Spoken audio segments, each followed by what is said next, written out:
But we're now going to move a little bit from the world of art more towards the world of science. And I would like to tell you a few things about Bo Lotto, who is sitting with me here tonight.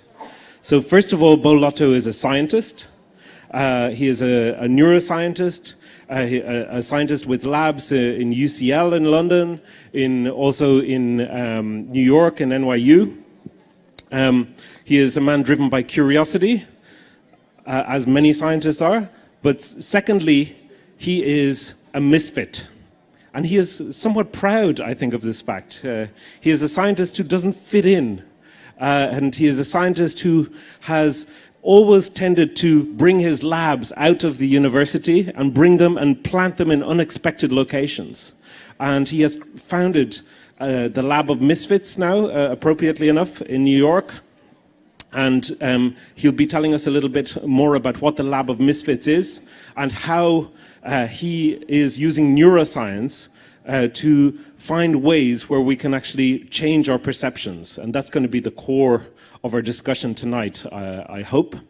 But there is a third thing about Bo, and this is why I have to do the introduction, because Bo is an incredibly humble and self-effacing man, and he really loathes self-promotion of any kind. I paid him especially for that bit. And so I took Bo out this afternoon to the site where we will create this museum that Steffi mentioned, the Biotopia, out in Schloss Nymphenburg, in a beautiful place, if any of you haven't been there, in the west of Munich. And we began chatting just casually about tonight's session and what we might talk about. And I said, well, yeah, Bo, what about the book? You know, do you think we should talk about your book? He said, well, no, not really. And I said, but didn't you just publish a book called Deviate? Yes. Okay. And wasn't there a German edition of that? Oh, yeah, it came out this week. Yeah. Oh, do you have a copy of it? No. Do you have a copy of the English version? No. So I thought, oh, Bo, you're making this a bit difficult for me here. So I actually had to go this afternoon and on a little excursion. So I have a present for Bo, which I would like to share with you, which is just published this week, the German edition of Bo's book, which is called, in German, Anders Sehen, which is not quite the same as Deviate, but so it's a little present. He hasn't seen this yet, so. But I thought the paper was also.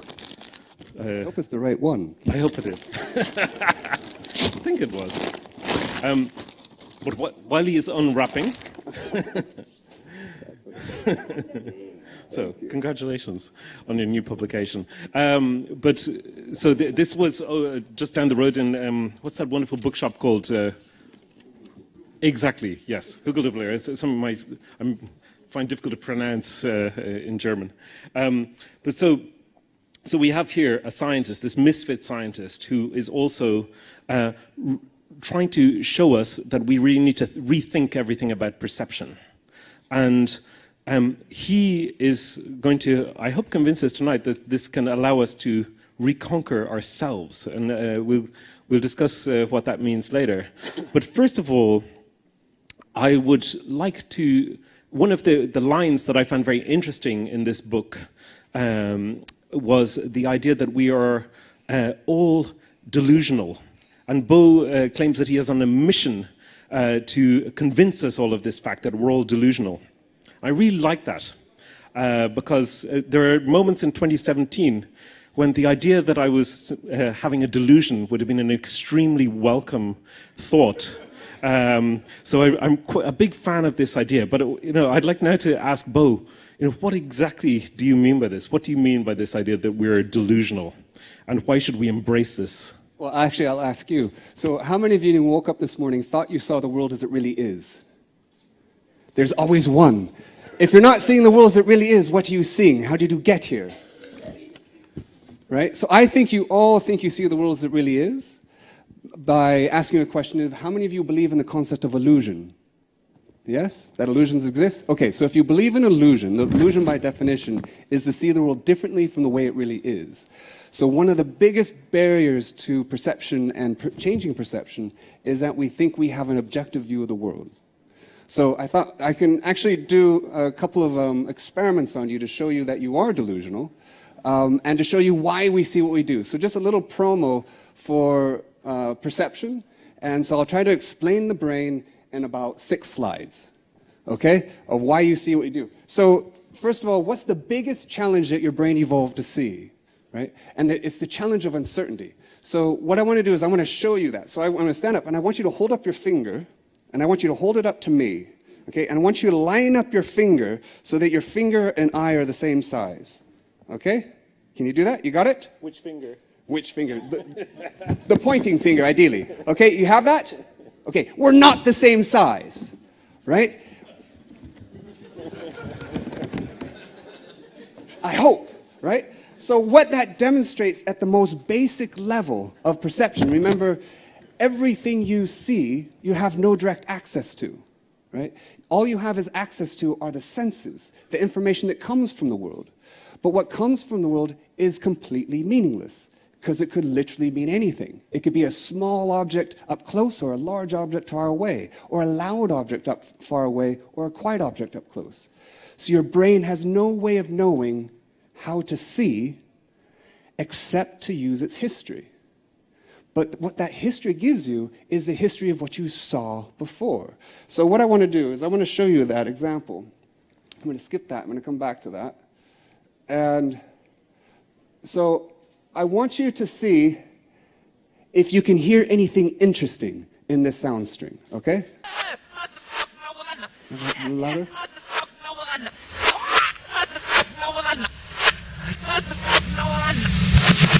Did you hear anything? Sorry? Skateboard. Anything else? Backwards. Ah, you hear backward. You hear something that's played backward. Maybe. Okay, let me prime you with something. Okay? Read along and listen.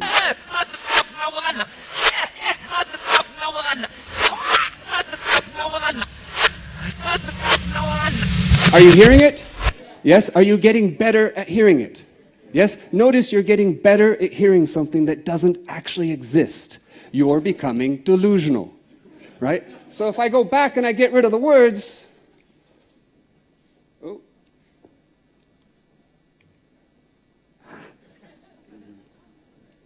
Okay, if we go there, we go there. And now you'll still be able to hear it. Yes? So the point is, what you see is what you see before. What you hear is what you heard before. What history gives you is not the history of what something actually turned out to be. It's the history of your past meanings, right? So that's true even at the level of seeing color. So when you're looking at these two cubes, you see blue tiles on the top here, yes? And yellow tiles at the top there. That is your perceptual reality. You would bet your life that they are different, when in fact, they're exactly the same, right? These tiles are the blue ones in the previous image, and these the yellows. They're always gray. Those are actually physically gray. The blue and the yellow are identical, okay? What's true is also here. You see a light orange here and a dark brown there? The tiles are not changing. What's changing is the meaning based on your history, okay? So what's true for color and form and sound is true for everything that we do, okay? I can't get rid of it now. Oh, by the way, what is that sound that's this played backwards? Right? Okay, so how could we ever see differently, right? Well, what perception gives you, what history gives you, are your biases and assumptions. You never see the world without your bias and assumptions. It's not that sometimes you do, you always do. Which means the way you change your perception is by changing your assumptions, changing your biases. So I'll give you an example, and then we can get to the conversation, which is, I want you come into the world with the bias that you look down onto surfaces. So your brain assumes you're looking down onto that surface. So as soon as I move it, you'll see it going from left to right, right? But now I want you to change your bias. Okay? I want you to assume that you're looking up at it. So that corner is towards you and that one's far away. Okay? Sometimes it helps to blur your eyes and blink, and at some point it'll go in the opposite direction. Oh, It's because it's on PowerPoint. Can you get it to flip? How many can get it to flip? Yes? Put your hand up if you can get it to flip. All you're doing is you're changing your biases, right? And I can ask you a question. Which direction is it actually rotating? Who say left to right? Who say right to left? Who say I don't care? Right? There's no motion on the screen at all. Nothing is in fact moving on the screen. There's literally no motion. That's not moving. You're looking at a series of still images that are slightly different from each other. And your brain is seeing the meaning of the change, not the change. Right? And then you're flipping it from one direction of motion to the other, depending on how you think about it. And what's true for that is true for everything we see. This screen is not blue. Light exists, but it's not colored. The color couldn't be closer to you. It's inside your head, projected outward. And what we do for color, we also do for objects. So these three objects have no meaning until I put them into motion.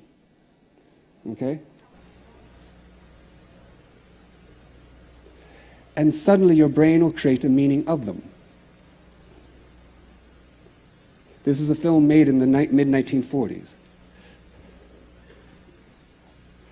You hate one of the triangles, right? You're feeling bad for another one.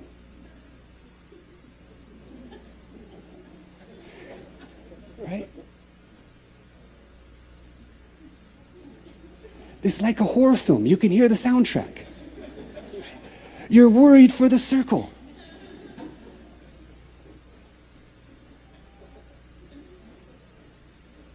Right? And I'm going to stop it there because now you want to know what happened. You're wondering what happened to the circle. And that's the thing. We hate uncertainty. We hate not knowing. But what's true for these objects is also true for other people. You can measure the what and the where and the when of a person, but you can never measure their why. So every personality we perceive is actually inside us, projected outward. In the same way we color a surface, we color other people. Every person you perceive, every personality is inside you, projected outward, right? So I'll just finish with this. So this is American football, not my favorite, but they'll hike the ball, they'll give the ball, they'll run around for 5 seconds, and it takes about 3 hours to play. Okay.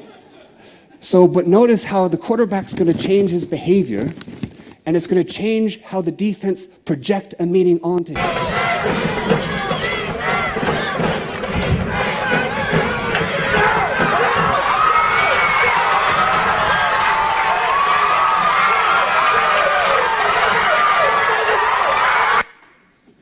You can do that once. So anyway, that's my little introduction to perception, why we're delusional, but why delusion is a wonderful thing, because it creates the possibility to have agency in your own perception, right? I want to come back to that question of why delusion is wonderful. Thank you for that. But one thing that baffled me was this dress that went wild on the internet a couple of years ago. Some people saw it as blue with black stripes. Some people saw it as having gold stripes, like white with gold stripes. And I found it was interesting for me because I could never see it as white with gold stripes, no matter how much I tried. And it seems to me bizarre that someone would see it like that. I mean, what was going on with that dress? So that was a fascinating story for a couple of reasons. So one that happened, because I study color vision in particular. So I study how we make meaning in terms of color. And one of the reasons is because color is our most basic of perceptions. And it makes the point, most fundamentally, that what we see is something that we're constructing. So what was happening with the dress, what I loved about the dress is, so what was going on is basically... Do people know the dress? Are you familiar with the dress? No. So basically what happens is that your brain is contextual. Right? In the same way that I could change the color of those tiles by changing the context, everything about your brain, it didn't evolve to see absolutes, it evolved to see relationships. So what happened with the dress is it was creating a certain color relationships, which is altering your perception of any particular color. What was fascinating about the story is less that, because in a sense we all know that context is everything. What was fascinating is how important and popular it was. So when people were calling to do an interview about asking what was happening, what I found more interesting in a way was how important people found it. That if your perception of color could be different from someone else's, what did that mean about my perceptions in general? I can accept that two people might have different words because they speak different languages, but surely our colors are the same. But if they're not, it created a tremendous amount of anxiety for people, actually, in some cases. Right? And so that's what I found particularly interesting, is how it really challenged people's, what they felt was an objective view of the world. And once you know how perception works, you have to have empathy. You have to have compassion. You have to enter conflict in a new way. Because you have to enter conflict with the assumption that someone has a different space of possibility than you have. And that they have a different history. So in fact, when you see someone being creative and you think they're making a big jump, they're not. For them, they're making a small step to the next most likely possible for them. What's different is that they have a different space of possibility because they have different biases and assumptions. Right? It's for you that they're making a big jump. Which is why there's nothing creative about creativity. It's only creative from the outside, not the inside. So that's what the dress for me showed. But before we come back to the question of creativity, for me it's interesting to know if what you're talking about, I mean, is this purely something that applies to humans? I mean, you're a biologist, you're a neuroscientist. Is this something that happens elsewhere in nature, that one perceives things from with these, can other animals have visual illusions, for example? All animals have visual illusions. So in my lab, we study not just humans, we also study bumblebees. So I train bumblebees, and we actually train bumblebees in galleries. So we were the first scientists to have an exhibition in the Hayward Art Gallery. And so we did a live bumblebee installation where we were training bumblebees. And we also did it with Michael John. That's how we met many years ago at the Science Gallery. And so they have them, but also we had the first artificial neural networks that saw human illusions. Why? Because every living system has the same problem, which is the problem of uncertainty. The world doesn't come with instructions. It doesn't tell you what to do. We all come into the world with biases and assumptions. In fact, most of your life happened without you even there. Right? You inherit your biases and assumptions, not just from your ancestors, but from your culture, from your family. Only a few of them do you actually construct. And we're not the only animal. And then if we come back to the human, I suppose the question is, so what? So we have these perceptual biases. You're arguing that we should become more aware of the perceptual apparatus that we use to evaluate the world around us. But how can that help us? So if somebody here tonight wants to go out and suddenly become extremely aware of the strange perceptual phenomena around them, apart from a sort of almost hallucinatory experience, how is that valuable to us in our lives? So it's valuable in a number of ways. On the sort of more social side, it's hugely important for that awareness. To know that everything you're doing is grounded in your biases. Because again, if we go back to, say, understanding conflict, and then let's imagine Michael, John and I are in conflict, which of course we would never be, right? What we're trained to do is I'm going to put him at the opposite end of a line, and my aim is to prove that he's wrong and to shift him towards me. The problem is he's doing exactly the same. He is trying to prove that I'm wrong and to shift me towards him, right? That's almost what violence is, to grab someone, to pull them towards you. But notice that the system is there to never move. Your aim is to not move, and yet we know the only way we can learn is to shift. So conflict is set up to win but not learn, right? But as soon as you understand perception and that everything you're doing has these biases, it means you can enter conflict in a completely different way. Try, next time you're in a conflict, don't enter the conflict with an answer. Enter the conflict with doubt. Enter the conflict with uncertainty. Enter it with a question, right? And you'll find that what happens is you expand the space of possibility. Michael John no longer has to move towards me. He can move in other directions. But what's more, I can as well. And evolution is a conflicting process. We only ever learn through conflict. It's just that some of them we attach an identity to and we hate. But lots of our conflict we love. right? That's a game, that's play. To enter a situation is different from what you expect. So that's, in some sense, a very practical consequence. The other consequence is that because we know how much the brain hates uncertainty, my neurodesign studio only ever designs along a single axis, which is the axis of uncertainty. Everything we do, from the buttons we create to everything, is about playing with uncertainty. So I'll ask you a question. Why is Uber successful? They're successful not simply because they enable you to order a taxi easier. It's because they tell you when the taxi is going to arrive, right?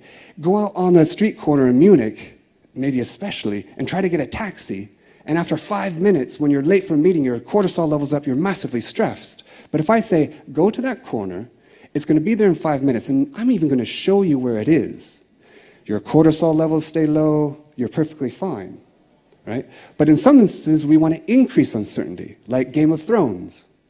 And then you get a dopamine spike, because you want that uncertainty. And that's what play is about. It's about creating a space for uncertainty, right? To not know who's going to win, right? Between Bayern Munich and Arsenal, right? Well, actually, we actually do know who's going to, going to win, sadly, in my case. Right? That's what makes it fun. And, so you're now doing work with brands like L'Oreal and Cirque du Soleil and bringing these ideas about rethinking perception to them. Can you say a little bit about that? How are you doing that? Yeah, so we're now working with companies and brands and organizations. And what we do with my lab is, we call it the Lab of Misfits, but we turn my lab into a public space. So we turn my lab into a nightclub, into theatrical experience. And we work with a brand because many brands exist for a reason other than the product they sell. So we're starting to do a series of experiments, for instance, with Cirque du Soleil. And they're passionate about awe and wonder. So now, working with Cirque du Soleil, we're creating a series of experiments about better understanding awe and wonder. For us, it's about understanding human nature. But what's more, that information can then be shared with, for instance, teachers. So he or she can then use those principles for their classroom. For Cirque du Soleil, they get to then own awe and wonder because they facilitated an understanding in it. What's more, they can then broadcast and market the fact that they did an experiment. We can create content for the experiment because the experiment is very theatrical. And then they can also broadcast the findings they have. So they get multiple targets and multiple hits at PR and marketing. But what's more, they're doing something that's bigger than themselves. And we know from neuroscience that we trust people and organizations that do something that's larger than them. So we facilitate that, and through that we actually, and then the people who attend walk away with a better understanding of themselves. So one of the things that you're doing a lot with the Lab of Misfits, and which I think brings our worlds together a lot, is rethinking science education. And I think right now, if there's something that needs to be reconquered, it's certainly the world of science in the world of 2018. And I find your approach to engaging young people and inspiring them to get involved in science really exciting, and also relevant for us as we develop Biotopia here. So maybe you could, we could close, but if you could just say a little bit about your approach. How would you excite and awaken interest in science in young people? Yeah, so we have the way we do it is by not calling it science. Because if you ask what is actually science, science is not a methodology. Science is a way of being, right? Science actually evolved to be effectively play with intention. That's why we evolved play.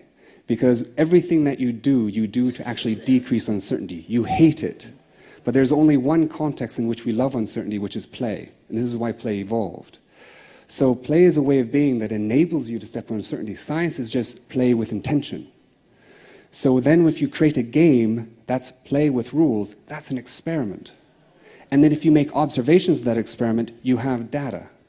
So effectively we use science as a Trojan horse to enable kids to have the skills to ask questions and step into uncertainty. We don't teach children how to ask questions. We teach them that the cache is in the right answer, because it comes from the Victorian times when we wanted kids to be efficient. But efficiency is only one side of innovation, the other side being creativity. And the best environment for efficiency is competition in biology. A very bad environment if you want kids to ask a question. So we use science as a Trojan horse.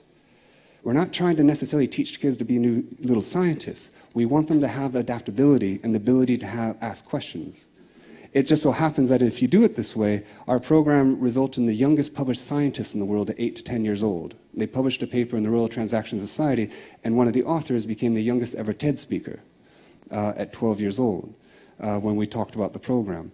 So the idea is that if we don't teach science in schools, we teach them the history lesson. Right? We teach them when it happened, who did it. Very important, let a history teacher teach it. Science is about a way of being. It's not about making it realistic, it's about making it real. Make them a scientist. Right? But in doing so, you can teach things like compassion, creativity, choice, courage. Right? Thank you, Bo. I think we're going to have to end it there, but I hope that Bo is helping you to see things differently. He certainly helped us, and thank you very much, and enjoy your flying buffet. Thank you.